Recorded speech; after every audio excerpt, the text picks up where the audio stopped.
നമസ്കാരം. News room live ആരംഭിക്കുന്നു. ആദ്യം പ്രധാന വാർത്തകൾ.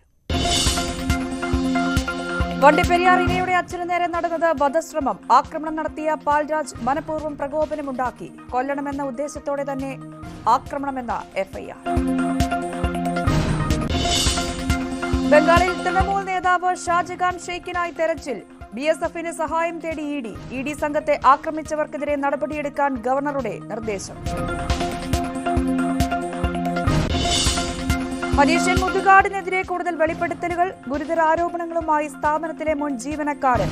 മാനസിക വെല്ലുവിളിയുള്ള കുട്ടികൾക്ക് സമയത്ത് ഭക്ഷണം പോലും നൽകുന്നില്ല എന്ന ആരോപണം. പാർലമെന്റ് തെരഞ്ഞെടുപ്പിന് ബംഗ്ലാദേശ് പോളിംഗ് ബൂത്തിൽ. പൊതു തെരഞ്ഞെടുപ്പ് ബഹിഷ്കരിച്ച് പ്രതിപക്ഷം. ബഹിഷ്കരണം തെരഞ്ഞെടുപ്പ് പ്രക്രിയ സുതാര്യമല്ല എന്നാരോപിച്ച് ജനവിധി അറിയാൻ ഷേഖ് ഹസീനയും ബീഗം ഖാലിദ സിയെയും. എക്സിൽ ശ്രീരാമ ഭക്തിഗാനം പങ്കുവച്ച് പ്രധാനമന്ത്രി. പങ്കുവച്ചത് മേരാ രാം എന്ന ഗാനം. പ്രാണപ്രതിഷ്ഠയ്ക്കായി രാജ്യത്തിന്റെ കാത്തിരിപ്പ്.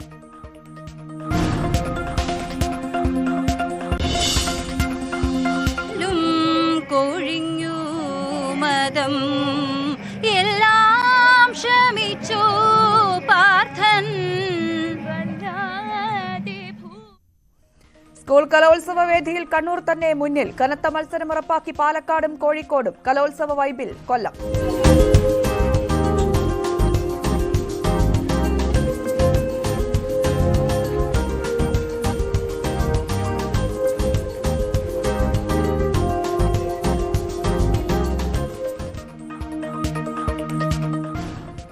വിശദമായി നോക്കാം. വണ്ടിപ്പെരിയാറിൽ പീഡനത്തിനിരയായി കൊല്ലപ്പെട്ട പെൺകുട്ടിയുടെ അച്ഛന് നേരെയുണ്ടായ ആക്രമണം കൊല്ലണമെന്ന ഉദ്ദേശത്തോടെയാണ് എന്ന എഫ്ഐആർ. ആക്രമണം നടത്തിയ പാൽരാജ് മനഃപൂർവ്വം പ്രകോപനമുണ്ടാക്കുകയായിരുന്നുവെന്നും എഫ്ഐആറിൽ പറയുന്നു. പ്രിൻസ് ജെയിംസ് വാർത്തയുടെ വിശദാംശങ്ങൾ പങ്കുവയ്ക്കുന്നു. പ്രിൻസ്, ഇതിന്റെ ഒരു സാഹചര്യം എന്താണ്? മനഃപൂർവ്വമുള്ള ആക്രമണമാണെന്ന് പോലീസ് ഉറപ്പുവരുത്തുന്നു. എങ്ങനെയാണ് കൂടുതൽ വിശദാംശങ്ങൾ? പാൽരാജ് പിടിയിലായിട്ടുണ്ടോ? രഞ്ജിനി, പാൽരാജിന്റെ ആക്രമണം കരുതിക്കൂട്ടിയുള്ള ഒരു ആക്രമണം എന്നാണ് എഫ്ഐആർ വിലയിരുത്തുന്നത്. കുട്ടിയുടെ അച്ഛനും മുത്തച്ഛനും നേരെ പ്രകോപനം ഉണ്ടാക്കുകയും തുടർന്ന് കൈ കരുതിയിരുന്ന ആയുധം ഉപയോഗിച്ച് ഇവരെ ആക്രമിക്കുകയായിരുന്നു. ഏതായാലും നിലവിൽ ഇന്നലെ തന്നെ പ്രതിയെ പിടികൂടിയിരുന്നു. ഇന്ന് പ്രതിയെ സംഭവസ്ഥലത്തെത്തിച്ച് തെളിവെടുപ്പ് അടക്കമുള്ള നടപടികൾ സ്വീകരിക്കും. എന്തായാലും കുട്ടിയുടെ കുടുംബത്തിന് സുരക്ഷ ഉറപ്പുവരുത്താക്കണമെന്നുള്ള നടപടികളുമായി പോലീസ് മുൻപോട്ട് പോവുകയാണ്. കൂടുതൽ സുരക്ഷ ഇവിടെ ഒരുക്കും. കഴിഞ്ഞ ദിവസം ഇന്നലെ വൈകുന്നേരം തന്നെ ഇടുക്കി MP ഡീൻ കുര്യാക്കോസ് അടക്കമുള്ളവർ പീരുമേട് DYSP ഓഫീസിന് മുൻപിൽ സമരം നടത്തുകയും തുടർന്നാണ് കൂടുതൽ സുരക്ഷ ഉറപ്പുവരുത്തുമെന്ന് പോലീസ് ഉറപ്പ് നൽകിയിരിക്കുന്നത്. ഇന്നു മുതൽ കൂടുതൽ സുരക്ഷ ഈ കുടുംബത്തിന് നൽകും. നിലവിൽ ഇവർ കുട്ടിയുടെ അച്ഛനും മുത്തച്ഛനും ആശുപത്രിയിൽ തുടരുകയാണ്.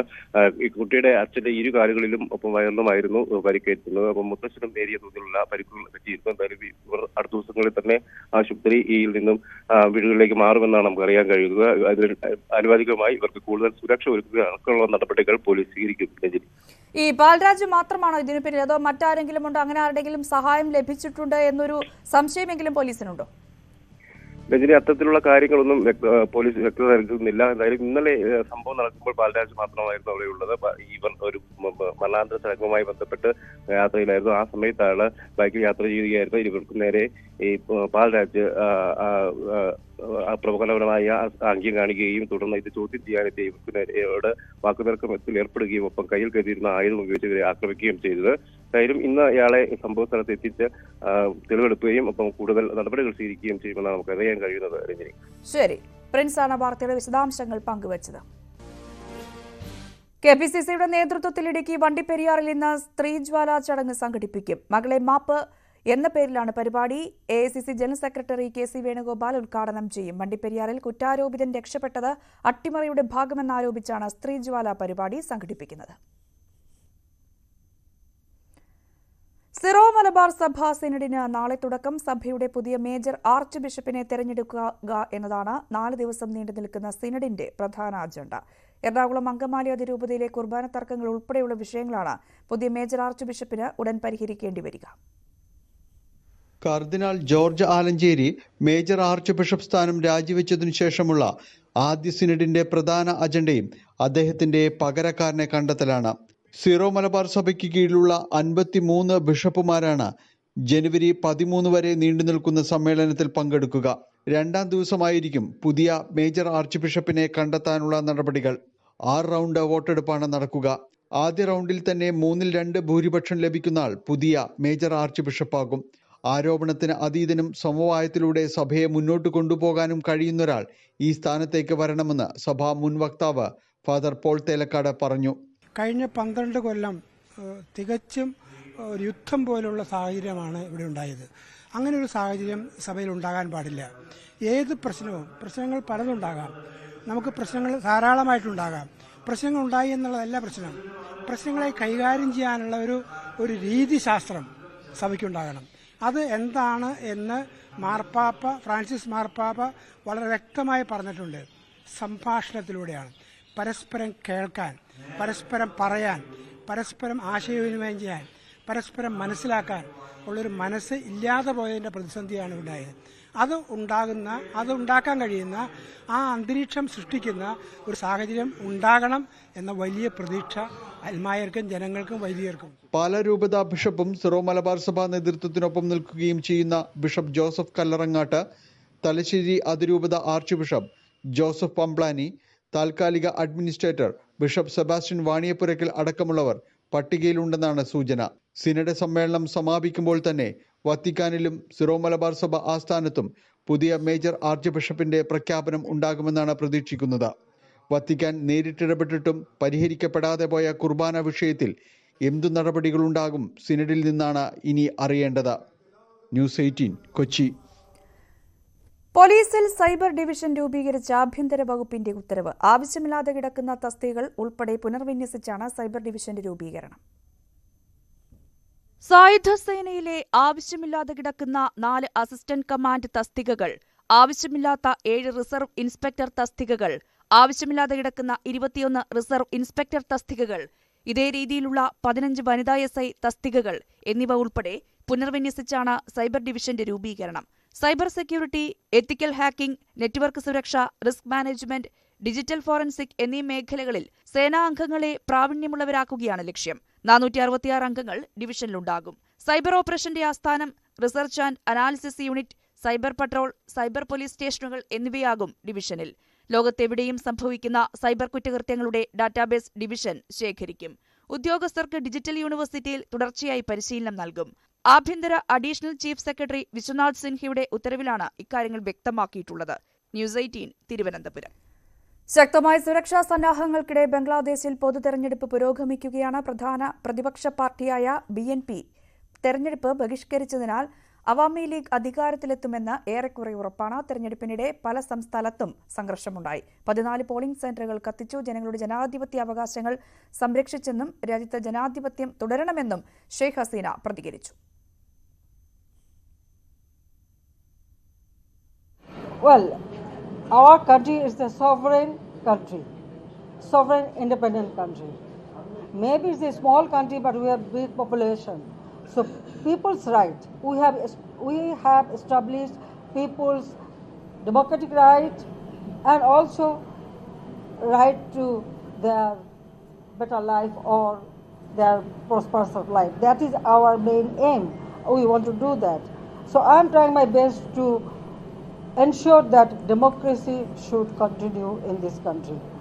And without democracy, you cannot make any development.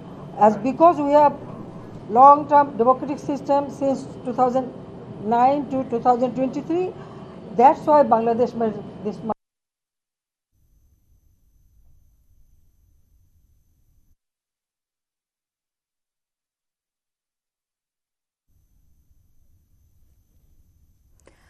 Magician Gopinath മുതുകാടിനെതിരെ ഗുരുതര ആരോപണങ്ങളുമായി അദ്ദേഹത്തിന്റെ സ്ഥാപനത്തിലെ മുൻ ജീവനക്കാരൻ CP ശിഹാബ്. സ്റ്റേജ് ഷോയിൽ പങ്കെടുക്കുന്ന മാനസിക വെല്ലുവിളിയുള്ള കുട്ടികൾക്ക് സമയത്ത് ഭക്ഷണം പോലും നൽകുന്നില്ല എന്ന് ഭിന്നശേഷിക്കാരൻ കൂടിയായ ശിഹാബ് ആരോപിച്ചു. സ്പെഷ്യൽ ഗസ്റ്റ് വരുന്ന സമയങ്ങളിൽ കുട്ടികളോട് 5ഉം 6ഉം ഷോ ഒക്കെ ചെയ്യാൻ പറയും. അങ്ങനെ ഒരു ദിവസം ഏകദേശം 2:30 ആവുന്ന സമയത്ത് ഭക്ഷണം കഴിച്ചിട്ടുള്ള കുട്ടികൾ ഒരു ഷോ കഴിഞ്ഞ സമയത്ത് കുട്ടികൾ ഭക്ഷണം കഴിക്കാൻ വേണ്ടി ഭക്ഷണം കഴിക്കുന്ന ക്യാൻറ്റീനിലേക്ക് പോകുന്ന സമയത്ത് മാനേജർ വന്നിട്ട് പറഞ്ഞു അവിടെ ഇപ്പോൾ പോകാൻ പറ്റില്ല, ഗസ്റ്റ് ഭക്ഷണം കഴിച്ചുകൊണ്ടിരിക്കുകയാണ്, കുട്ടികളോട് മാറി നിൽക്കാൻ പറയും. ഞാൻ പറഞ്ഞു ഓക്കെ ശരി, ഗസ്റ്റ് ഭക്ഷണം കഴിച്ച് കഴിഞ്ഞിട്ട് കുട്ടികൾ അവിടെ പോയി കഴിച്ചോട്ടെ. അങ്ങനെ ഗസ്റ്റ് ഭക്ഷണം കഴിച്ച് കഴിഞ്ഞപ്പോൾ അദ്ദേഹം വന്നിട്ട് പറഞ്ഞു ഗസ്റ്റിന് ഷോ കാണണം, കുട്ടികളെ പെട്ടെന്ന് അറേഞ്ച് ചെയ്യണമെന്ന് പറഞ്ഞു. ഞാൻ പറഞ്ഞു അറേഞ്ച് ചെയ്യാൻ ബുദ്ധിമുട്ടുണ്ട്. കാരണം ഈ കുട്ടികൾ ഭക്ഷണം കഴിച്ചിട്ടില്ല. ഇവർ MR ആയിട്ടുള്ള കുട്ടികളൊക്കെയാണ്, ഓട്ടിസം ഉള്ള കുട്ടികളാണ്. ചിലപ്പോൾ ഇവർ വയലൻ്റ് ആവാൻ ചാൻസ് ഉണ്ട്. ഞാൻ ഈ ഒരു ഹോളിനകത്ത് ഈ കുട്ടികളുടെ കൂടെ ഞങ്ങൾ എല്ലാവരും നിൽക്കണം. അത് ഇത്രയും ആളുകൾ ഇവിടെ നിൽക്കാനുള്ള സൗകര്യം പോലും ഇല്ല. നിങ്ങൾക്ക് നന്നായിട്ട് അറിയാം. ഈ കുട്ടികൾക്ക് പുറത്തിറങ്ങാനുള്ള പെർമിഷൻ ഇല്ല. ഭക്ഷണ സമയത്ത് കൊടുക്കാനും പറ്റുന്നില്ലെങ്കിൽ എനിക്ക് ഷോ ചെയ്യാൻ ബുദ്ധിമുട്ടുണ്ട്. ഞാൻ അത് ഓപ്പണായിട്ട് പറഞ്ഞു. അതിൻ്റെ പേരിൽ അവർ നമ്മൾ ഓഫീസിലേക്ക് വിളിച്ചിട്ട് ഒരുപാട് ഫയർ ചെയ്തു. താൻ വ്യക്തിപരമായി അനുഭവിച്ച മാനസിക പീഡനവും നീതി നിഷേധവും ചൂണ്ടിക്കാട്ടി അക്കാദമിക്ക് കത്ത് നൽകിയിട്ടും നാളിതുവരെ മറുപടി ഉണ്ടായിട്ടില്ല. ഭയം കൊണ്ടാണ് ഇതുവരെ കാര്യങ്ങൾ പുറത്തു പറയാതിരുന്നത്. കുട്ടികളുടെ ദൈന്യത പ്രകടിപ്പിച്ച് പരമാവധി ഫണ്ട് സ്വരൂപിക്കുകയാണ് ഗോപിനാഥ് മുതുകാട് ചെയ്യുന്നതെന്നും ശിഹാബ് വാർത്താ സമ്മേളനത്തിൽ ആരോപിച്ചു. ഈ 25 കുട്ടികളെ വെച്ചിട്ട് പ്രോഗ്രാം അവതരിപ്പിച്ചു. പ്രോഗ്രാം കഴിഞ്ഞ ഉടനെ ഈ 25 കുട്ടികളിലെ അവസാനം വന്ന 20 കുട്ടികളിലെ ഒരു അമ്മ എന്നോട് പറഞ്ഞു, നിങ്ങളൊരു മാന്യനാണെന്ന് ഞാൻ വിചാരിച്ചിരുന്നു, പക്ഷെ നിങ്ങളും ഈ കളത്തരത്തിന് കൂട്ടു നിൽക്കാൻ പാടില്ല. കാരണം ഇദ്ദേഹം ഇത്രയും ദിവസം വിളിക്കാത്ത ഈ 20 കുട്ടികളെ ഇന്ന് വിളിച്ച് വരുത്തിയത് 25 കുട്ടികളുണ്ടെന്ന് ഈ അതിഥികളെ കാണിക്കാൻ വേണ്ടിയിട്ടാണ്. അത് 25 കുട്ടികളെയും സ്പോൺസർ ചെയ്യിപ്പിക്കാൻ വേണ്ടിയുള്ള ഐഡിയ ആണെന്ന് ഞങ്ങൾ രക്ഷിതാക്കൾക്ക് വരെ മനസ്സിലായി. പിന്നെ എന്തുകൊണ്ട് നിങ്ങൾക്ക് മനസ്സിലാവുന്നില്ല? ഞാൻ പറഞ്ഞു, എനിക്ക് മനസ്സിലാവാത്തത് കൊണ്ടല്ല, എനിക്കിവിടെ പറയാൻ വോയിസ് ഇല്ല. ഞാൻ എന്ത് പറഞ്ഞാലും എന്നോട് പറയുന്നത് 1 വർഷത്തെ എഗ്രിമെന്റ് ഉണ്ട്. അതിന് മുമ്പ് ഷിഹാബിന് പ്രശ്നം ഉണ്ടാക്കി പോവുകയാണെങ്കിൽ ഷിഹാബിന് പോകാം, ബാക്കി ചെയ്യേണ്ട കാര്യം ഞങ്ങൾക്കറിയാവുന്ന രീതിയിൽ നമ്മളെ ഷൗട്ട് ചെയ്യാണ് ചെയ്യുന്നത്. തന്നെ കള്ളക്കേസിൽ കൊടുക്കാനും ജീവൻ അപകടത്തിൽപ്പെടുത്താനും ശ്രമമുണ്ടാകുമെന്നും ഷിഹാബ് പറഞ്ഞു. പരാതികളുമായി നിയമപരമായി മുന്നോട്ടു പോകാനാണ് ഷിഹാബിന്റെയും സുഹൃത്തുക്കളുടെയും തീരുമാനം. ന്യൂസ് 18 കൊച്ചി. പാലക്കാട് ആലത്തൂർ സ്റ്റേഷനിലെത്തിയ അഭിഭാഷകനോട് പോലീസ് മോശമായി പെരുമാറിയെന്ന ആരോപണം. അഡ്വക്കേറ്റ് ആഹിബ് സുഹൈൽ കോടതിയുടെ വിടുതൽ മെമ്മോയുമായി സ്റ്റേഷനിലെത്തിയപ്പോൾ പോലീസ് മോശമായി പെരുമാറിയെന്നാണ് പരാതി. എന്നാൽ അപകടമുണ്ടാക്കിയ വാഹനത്തിന്റെ ഡ്രൈവറെ മാറ്റാനുള്ള ശ്രമത്തിന് കൂട്ടുനിൽക്കാത്തതാണ് അഭിഭാഷകനെ പ്രകോപിപ്പിച്ചത് എന്നാണ് പോലീസ് പറയുന്നത്.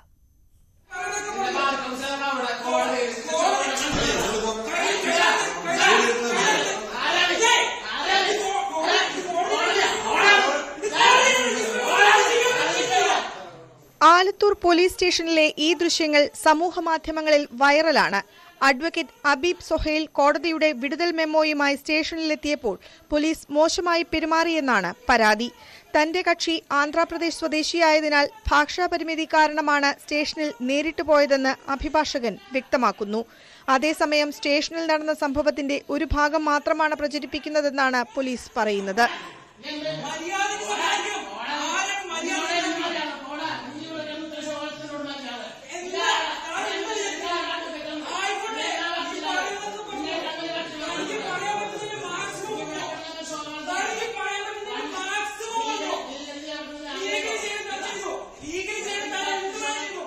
പോലീസ് പറയുന്നത് ഇങ്ങനെ: ബൈക്ക് യാത്രക്കാരൻ അപകടത്തിൽ മരിക്കാനിടയാക്കിയ വാഹനം ശബരിമല തീർത്ഥാടകരുടേതാണെന്ന് CCTV ദൃശ്യങ്ങളിൽ നിന്ന് കണ്ടെത്തിയിരുന്നു. തുടർന്ന് നിലയ്ക്കലിൽ നിന്ന് വാഹനം കസ്റ്റഡിയിലെടുത്തു. ഈ വാഹനത്തിന്റെ ഡ്രൈവറായി മറ്റൊരാളെ ഹാജരാക്കാൻ ശ്രമിച്ചെങ്കിലും പോലീസ് അനുകൂലിച്ചില്ല. CCTV ദൃശ്യങ്ങളിൽ നിന്ന് വാഹനം ഓടിച്ചയാളെ വ്യക്തമായി മനസ്സിലാക്കിയിട്ടുണ്ട്. ആലത്തൂർ കോടതി ഉത്തരവിനെതിരെ പോലീസ് അപ്പീലും ഫയൽ ചെയ്തിട്ടുണ്ട്. അഭിഭാഷകന്റെ ശ്രമത്തിൽ കൂട്ടുനിൽക്കാത്തതിനാൽ സ്റ്റേഷനിലെത്തി പ്രശ്നമുണ്ടാക്കുകയായിരുന്നു.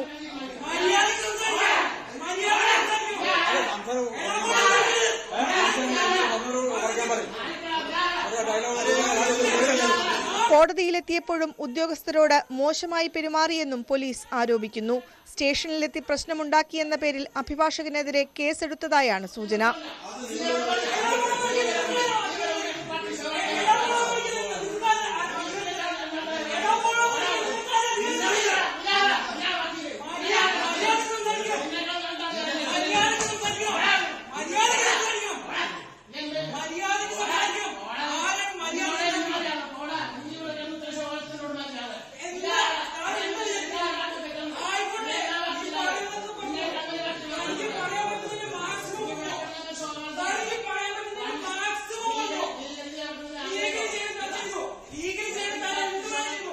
ന്യൂസ് 18 പാലക്കാട്.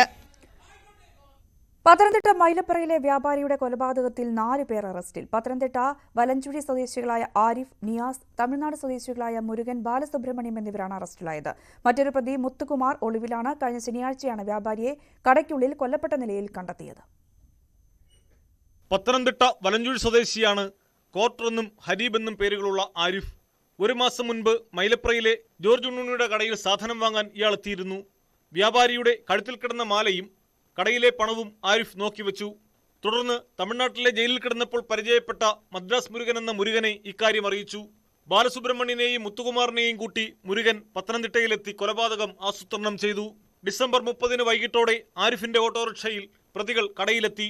വ്യാപാരിയുടെ കൈകാലുകൾ ബലമായി കെട്ടി വായിൽ തുണിതിരുകി ശ്വാസം മുട്ടിച്ച് കൊലപ്പെടുത്തുകയായിരുന്നെന്നും പോലീസ് പറഞ്ഞു.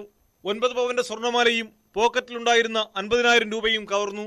കൃത്യം നടത്തിയ ശേഷം മുരുകനും ബാലസുബ്രഹ്മണ്യനും മുത്തുകുമാറും തമിഴ്നാട്ടിലേക്ക് കടന്നു. വലഞ്ചുഴി സ്വദേശിയായ നിയാസ് അന്ന് രാത്രി തന്നെ നഗരത്തിലെ സ്വർണ്ണക്കടയിൽ മാല വിറ്റ് പണമാക്കി.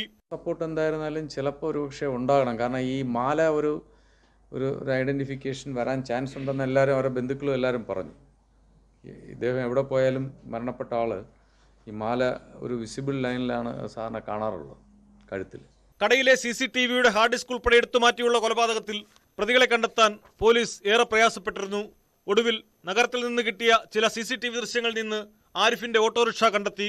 ഇയാളെ കസ്റ്റഡിയിലെടുത്ത് ചോദ്യം ചെയ്തപ്പോഴാണ് കൂട്ടുപ്രതികളെക്കുറിച്ച് വിവരം ലഭിച്ചത്. തെങ്കാശിയിലെത്തിയ പത്തനംതിട്ട ഡിവൈഎസ്പിയും സംഘവും ഏറെ പണിപ്പെട്ടാണ് പ്രതികളെ കീഴ്പ്പെടുത്തിയത്. മുഖ്യപ്രതിയായ മദ്രാസ് മുരുകൻ ജർമ്മൻ യുവതിയെ പീഡിപ്പിച്ചുവെന്ന കേസ് ഉൾപ്പെടെ നിരവധി ക്രിമിനൽ കേസുകളിൽ പ്രതിയാണ്. മറ്റൊരു പ്രതി മുത്തുകുമാറിനായി തെരച്ചിൽ ശക്തമാക്കിയിട്ടുണ്ട്. ന്യൂസ് 18 പത്തനംതിട്ട. ആഭരണങ്ങൾക്ക് 1 വർഷത്തെ സമ്പൂർണ്ണ ഇൻഷുറൻസ് പരിരക്ഷ ഒരുക്കിയിട്ടുണ്ട്. അഡ്വാൻസ് ബുക്കിംഗിലൂടെ പണിക്കൂലിയില്ലാതെ ആഭരണങ്ങൾ സ്വന്തമാക്കാനുള്ള